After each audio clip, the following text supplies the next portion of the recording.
લખતી વખતે જ્યારે એમ લખ્યો પણ બોલતી વખતે અ આવી ગયો, અ એટલે આપણો થયો સ્વર.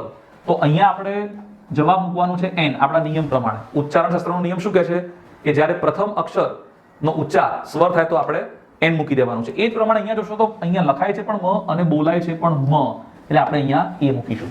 એટલે હવે નિયમ એવું નથી કહેતો કે શોર્ટ ફોર્મ આવે તો એન મૂકી દો અને ફૂલ ફોર્મ આવે તો એ મૂકી દો. જો એવું વિચારતા હોઈએ તો આ ખાલી જગ્યામાં શું કરીશું, હી ઇઝ બ્લેન્ક BA, તો આ પણ પહેલા વાક્યની જેમ શોર્ટ ફોર્મ છે. તો અહીંયા પણ આપણે નિયમ એપ્લાય કરીશું કે BA શોર્ટ ફોર્મ છે, એનું ફૂલ ફોર્મ છે બેચલર ઓફ આર્ટ્સ. તો અહીંયા પહેલો અક્ષર દેખાય છે એ વ્યંજન છે, આપણે બોલવાનો પ્રયત્ન કરીએ બેચલર, તો એમાં પણ વ્યંજન આવશે એટલે આપણે એ મૂકીશું.